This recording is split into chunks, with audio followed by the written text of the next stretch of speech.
Hello friends. C language में programming skill को develop करने की सीरीज में हम सीक्वेंस एंड सीरीज से रिलेटेड प्रॉब्लम्स को देख रहे हैं और आज का हमारा प्रोग्राम है print first n prime numbers. तो ये पहले तो हमें क्या सीरीज प्रिंट करनी है इसको एक बार अच्छे से लॉजिक को समझ लेते हैं। तो हमारा क्वेश्चन है प्रिंट करना है हमें एन प्राइम नंबर्स। तो देखिए प्राइम नंबर क्या होता है। प्राइम नंबर वो नेचुरल नंबर्स होते हैं जिनके दो से ज्यादा फैक्टर्स नहीं होते, यानी वन और वो नंबर इटसेल्फ, इसके अलावा और कोई नंबर उसे डिवाइड ना करता हो। अच्छा, नेचुरल नंबर वन से स्टार्ट होते हैं, है ना। तो नेचुरल नंबर्स क्या है, 1 2 3 4 5, ये इंटीजर्स क्या है, नेचुरल नंबर्स हैं। लेकिन वन प्राइम नंबर नहीं होता, ठीक है। सबसे छोटा प्राइम नंबर कौन सा होता है, 2 होता है। उसके बाद प्राइम नंबर कौन होता है, 3। ये वो नंबर्स हैं जिनका दो से ज्यादा फैक्टर नहीं हो सकता। जैसे टू की बात करें तो 2 का फैक्टर एक तो 1 होगा और एक ये नंबर खुद होगा। 3 का फैक्टर देखें तो 3 का एक फैक्टर 1 होगा। फैक्टर का मतलब हो गया कौन इसको डिवाइड कर रहा है, यानी 3 को कौन कौन डिवाइड कर सकता है, 1 डिवाइड कर सकता है और 3 खुद कर सकता है। 5 को कौन कौन डिवाइड कर सकता है, 1 कर सकता है और 5 खुद कर सकता है। 7 को भी सिर्फ 1 कर सकता है और 7 खुद कर सकता है। फिर 11 भी एक ऐसा नंबर हुआ जिसको 1 डिवाइड कर रहा है और वो खुद डिवाइड कर रहा है, इसके अलावा और कोई डिवाइड उसे नहीं कर सकता। तो ऐसे नंबर्स कहलाते हैं प्राइम नंबर्स। तो मुझे ऐसे प्राइम नंबर्स प्रिंट कराने, पर कितने, जितना यूजर बोले। तो यूजर से मुझे एक नंबर लेना पड़ेगा। जैसे यूजर ने बोला 6, तो मुझे 6 शुरुआत के 6 प्राइम नंबर्स प्रिंट कराने हैं। तो 2 3 5 7 11 13, ये हो गए 6 प्राइम नंबर्स। तो मुझे सबसे पहले तो यूजर से एक वैल्यू लेनी है एन की। चलिए, तो ये तो मैं पहले करके आपको बता देता हूँ। तो हम लोग प्रोग्राम बना रहे हैं। यहाँ पर मैंने लिखा मेन, और मेन फंक्शन के अंदर मैंने एक वेरिएबल बना लिया एन। अभी और भी वेरिएबल्स मुझे बनाने पड़ेंगे। Print F enter a number. आप यहाँ पे मैसेज कुछ और भी ज़्यादा मीनिंगफुल लिख सकते हैं। Enter the value of n, enter total number of values you want to print, इस तरह से कुछ मैसेज लिख सकते हैं। अब आप लिखें स्कैनएफ। स्कैनएफ में %d और एड्रेस ऑफ n, ठीक है। तो यहाँ तक हमारा काम हो चुका है। डेटा हमारे पास n की वैल्यू आ चुकी है। अब हमें क्या करना है, अब हमें चेक करना है शुरुआत से, यानी मैं क्यों ना एक वेरिएबल ले लेता हूं x, और x की वैल्यू 2 से स्टार्ट करता हूं, क्योंकि सबसे छोटा प्राइम नंबर कौन सा होता है, 2 होता है। तो 2 से ही हम स्टार्ट करते हैं और हम चेक करेंगे कि क्या ये 2 प्राइम नंबर है। अगर है तो इसे प्रिंट करा देंगे। तो अगर ये प्राइम है, if x is prime, obviously इस तरीके से नहीं लिखूंगा मैं सी लैंग्वेज में, मैं सिर्फ ये लॉजिक बता रहा हूं। If x is prime print x, ठीक है। अच्छा, ना केवल x को प्रिंट करें बल्कि n की वैल्यू को 1 घटा भी दें। मतलब ये 2 काम कर दें। 2 काम क्यों, क्योंकि जब n की वैल्यू 6 दी हुई है तो जैसे जैसे मैं एक एक नंबर प्रिंट करता जाऊंगा n की वैल्यू कम होती जाएगी, और जब भी n की वैल्यू 0 हो जाएगी, इसका मतलब सारे नंबर्स प्रिंट हो चुके हैं। तो x की वैल्यू को मुझे हर बार चेक करना, और x की वैल्यू को फिर इंक्रीज भी करना है ना। अच्छा, अगर x प्राइम नहीं है तो नहीं, तो कुछ नहीं, है ना। एल्स लिखने की जरूरत ही नहीं है। सिंपली क्या करो, x को इंक्रीमेंट कर दो। यानी इफ में तो सिर्फ ये 2 ही बातें होंगी, x को प्रिंट करना और n को घटाना। यदि x प्राइम है तो ये 2 काम कर दो, x को प्रिंट करा दो और n को घटा दो, और x हर बार बढ़ाते जाओ। तो 2 के बारे में हमने देखा कि 2 प्राइम है, हाँ है, तो उसको प्रिंट कर दिया। n एक कम हो जाएगा, फिर x को बढ़ा देंगे। उसके बाद मैं x की वैल्यू 3 कर चुका हूं, तो फिर से चेक करूंगा कि क्या x प्राइम है। अगर प्राइम है तो फिर उसको प्रिंट करा दो और n को घटा दो, फिर x को बढ़ा दूंगा तो x की वैल्यू हो जाएगी 4। अगर 4 को चेक करें तो वो प्राइम नहीं है, तो ये वाला ब्लॉक नहीं चलेगा। तो इसका मतलब ये पूरा पोर्शन ये मुझे रिपीट करना है, ये लूप में रखना है, पर ये कितनी बार चले? जब तक n की वैल्यू 0 नहीं हो जाती, ठीक है ना, क्योंकि n की वैल्यू शुरुआत में 6 है, तो जब तक n की वैल्यू 0 नहीं हो जाती तब तक हम करेंगे। तो जब तक n 0 नहीं है, अच्छा मैं सिर्फ n लिख देता हूं। इसका मतलब क्या हुआ, अगर वाइल में मैंने पैरेंथेसिस में कुछ लिखा है तो वो कंडीशन है, अगर वो ट्रू होती है तो लूप की बॉडी में एंटर करेंगे, और अगर कंडीशन फॉल्स होती है तो लूप एंड हो जाएगा। पर मैंने यहाँ पर कंडीशन की जगह पे सिर्फ n लिखा हुआ है।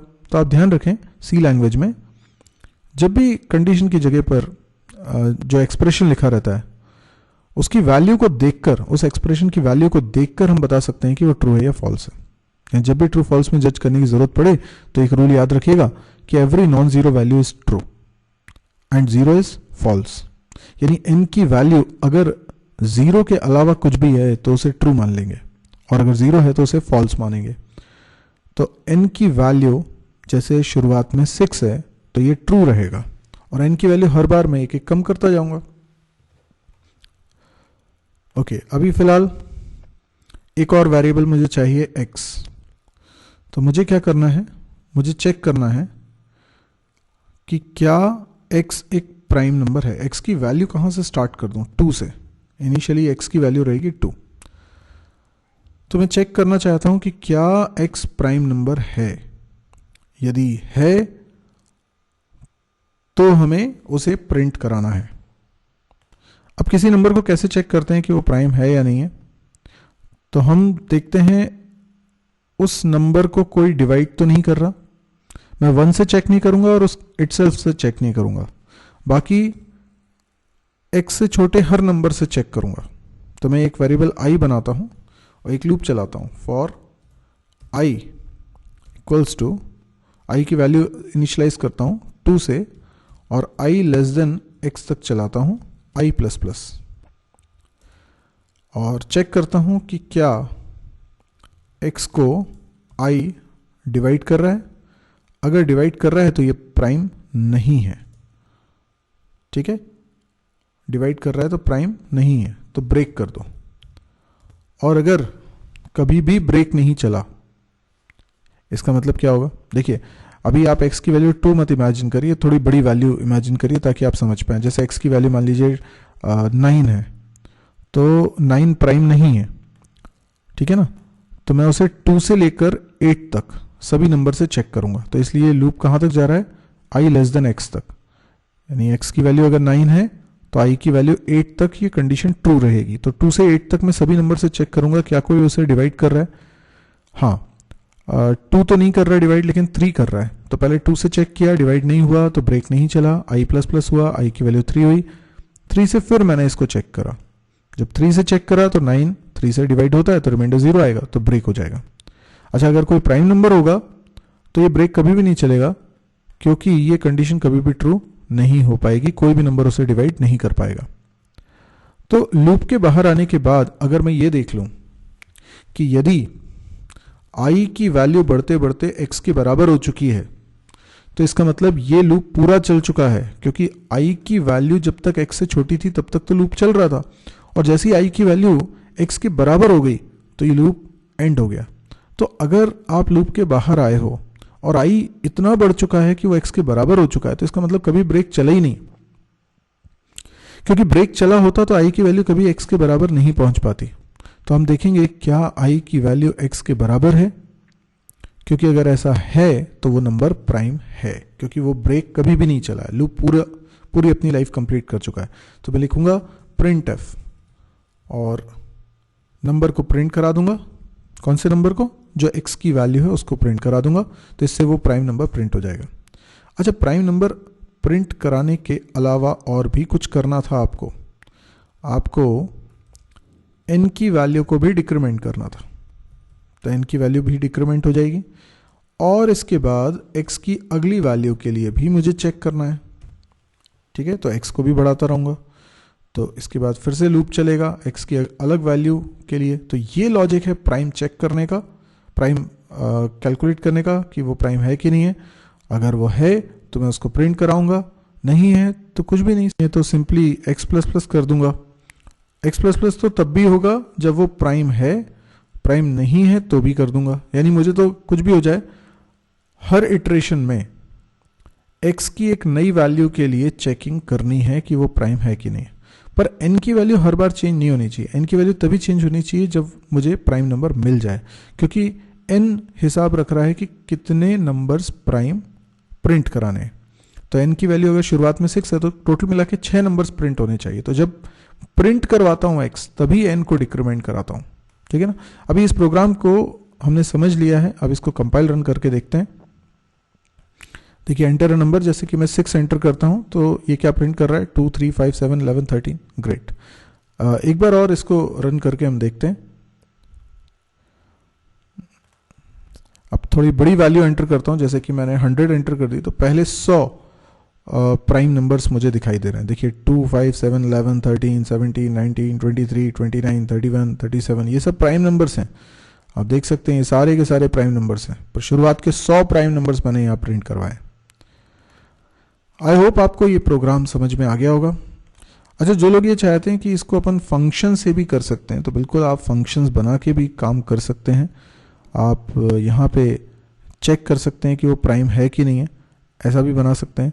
जैसे मैं यहाँ पर एक फंक्शन बना देता हूँ इस प्राइम करके, तो इंट इज प्राइम, ठीक है। और जिस नंबर को चाहें उस नंबर को यहाँ पे हम चेक कर सकते हैं। जैसे मैंने x लिखा और x को चेक करना है कि वो प्राइम है या नहीं है, तो सिंपली यही वाला लूप लगेगा। यहाँ पर लगा देता हूँ लूप, ठीक है। पर यहाँ पर मुझे क्या करना पड़ेगा, एक i वेरिएबल को डिक्लेयर करना पड़ेगा, ठीक है। तो होगा ये कि यहाँ से मैं कॉल करूँगा इस फंक्शन को। तो ये क्या कर रहा है, इस प्राइम फंक्शन को ज़रा देखिए, x में एक नंबर आ गया, उस नंबर को ये चेक कर रहा है कि प्राइम है कि नहीं है। अब यदि ये लूप एंड होता है और हम देखते हैं कि i की वैल्यू x के बराबर हो चुकी है, if i equals to x, तो हमें क्या रिटर्न करना है, वो प्राइम है तो 1 रिटर्न करना है, और नहीं तो क्या रिटर्न करना है, रिटर्न 0, मतलब वो प्राइम नहीं है। ये फंक्शन 1 रिटर्न करेगा अगर नंबर प्राइम होगा, कौन सा नंबर, ये x, और यदि प्राइम नहीं होगा तो 0 रिटर्न करेगा। तो ऐसे लिख सकते हैं। अच्छा, इसमें ऐसा भी कर सकते हैं कि जैसे ही वो डिवाइड हो गया था तो ब्रेक करने की बजाय मैं यहीं पर लिख सकता हूं रिटर्न 0, क्योंकि भाई जब वो डिवाइड हो गया किसी से तो हमारा तो आंसर आ चुका है, हम सीधे रिजल्ट रिटर्न करा दें 0। अच्छा, इसका मतलब अगर वो प्राइम नहीं होगा तो रिटर्न 0 चलना तय है और यहीं पे चल जाएगा, नीचे तक आने की नौबत ही नहीं आएगी। तो अगर इस फॉर लूप के बाहर आप निकल पाए, ठीक है ना, इस फॉर लूप के बाहर निकल पाए तो इसका मतलब है कि वो प्राइम होगा तभी निकल पाए, वरना तो फंक्शन ही एंड हो जाता रिटर्न 0 से। तो क्यों ना मैं रिटर्न 1 लिख दूं इस फॉर लूप के बाहर, और मुझे ये एल्स वाला पार्ट लिखने की ज़रूरत ही नहीं है। यस, क्योंकि देखिए अगर ये लूप चल रहा है और नंबर कभी भी डिवाइड हुआ किसी से तो हम रिटर्न करा देंगे 0, तो ये फंक्शन ही एंड हो जाएगा। और अगर रिटर्न 0 कभी नहीं चला है, लूप पूरा चला है, तो इसका मतलब है वो प्राइम है तभी लूप पूरा चल पाया, इसलिए रिटर्न 1 कर देंगे। ये लूप के बाहर लिखा है मैंने, ठीक है। अब मैं यहां पर इफ कंडीशन में लिखता हूं इज प्राइम, फंक्शन को कॉल कर रहा हूं। देखिए कितना सिंपल हो गया। अब मुझे यहां i की जरूरत भी नहीं है, ठीक है ना। अब x वही चीज हो रही है, लेकिन अब मैंने प्राइम नंबर चेक करने के लिए एक फंक्शन बना लिया है इस प्राइम, और ये फंक्शन ये नीचे बना हुआ है, इसका मैं डिक्लेरेशन भी कर देता हूं, ऊपर मेन के ऊपर कर देता हूं, ठीक है। ये मैंने डिक्लेयर कर दिया। अब ये फंक्शन मैंने यहां से कॉल कर लिया। अच्छा, इस जगह पर रिटर्न होके क्या आने वाला है, या तो 1 या 0। इफ के पैरेंथेसिस में अगर 1 आ जाएगा तो हम उसे ट्रू मानेंगे, और अगर 0 आएगा तो हम उसे फॉल्स मानेंगे। तो अगर वो प्राइम नंबर हुआ तो नंबर प्रिंट करा देंगे। तो सेम प्रोग्राम था, बस फंक्शन की हेल्प से आपने काम कर लिया। देखिए मैं चलाता हूं और मैं पहले 10 प्राइम नंबर्स प्रिंट कराता हूं। ये देखिए शुरुआत के 10 प्राइम नंबर्स आपको दिखाई दे रहे हैं, तो आई होप आपको प्रोग्राम समझ में आया होगा और फंक्शन की हेल्प से कैसे काम करना है ये भी समझ में आया होगा। अब यदि ये वीडियो आपको पसंद आया तो आप इसको लाइक कर सकते हैं, आप इस चैनल को सब्सक्राइब कर सकते हैं यदि आप इस तरह के और वीडियोस देखने में इंटरेस्टेड हैं। जैसे ही मैं कोई नया वीडियो पब्लिश करूंगा आपके पास नोटिफिकेशन आ जाएगा यदि आपने चैनल को किया होगा सब्सक्राइब। इसके अलावा मेरी एक वेबसाइट है www.mysirji.com, इसको ज़रूर से विजिट करिए क्योंकि इस वेबसाइट पे आपको मेरे सारे वीडियो लेक्चर्स मिल जाएंगे जो कि YouTube में आपको ढूंढने में हो सकता है थोड़ी सी दिक्कत जाए क्योंकि YouTube में एक से अधिक चैनल्स हैं जिस पे मेरे वीडियोस रखे हुए हैं। तो हो सकता है आप कोई पर्टिकुलर एक चैनल ही देख रहे हो। तो सारे के सारे चैनल्स के सारे वीडियोस बहुत ही ऑर्गेनाइज्ड मैनर में साइट पे रखे हुए हैं। एक बार विजिट जरूर करें क्योंकि इसमें बहुत सारा कंटेंट है। कैंपस प्रिपरेशन से रिलेटेड भी इसमें बहुत सारा कंटेंट है, ऑब्जेक्टिव क्वेश्चन है, इंटरव्यू क्वेश्चंस हैं या वीडियो कंटेंट है। आप कई सारे कोर्सेज कर सकते हैं वीडियोस के थ्रू, सी का, C++ का, जावा, PHP, MySQL, डेटा स्ट्रक्चर वगैरह। इनकी प्रोग्रामिंग स्किल को डेवलप करने के लिए प्रोग्रामिंग एग्जाम्पल्स हैं और उनके वीडियो सॉल्यूशंस हैं जिनसे आप अपने प्रोग्राम्स की स्किल को डेवलप कर सकते हैं। डेली इसमें एक नया वीडियो अपलोड होता है, सारे वीडियोस हिंदी में हैं और फ्री ऑफ कॉस्ट हैं। तो यदि आपको लगे कि ये बहुत काम के हो सकते हैं, आपके बहुत काम आ रहे हैं, तो बहुत सारे लोग हैं जिनको इस तरह की वीडियोस की ज़रूरत है। आप प्लीज़ इनको शेयर करिए अपने फेसबुक वॉल पे या व्हाट्सएप ग्रुप पे ताकि ज़्यादा से ज़्यादा लोगों तक इन वीडियोस की खबर पहुंचे। Thank you.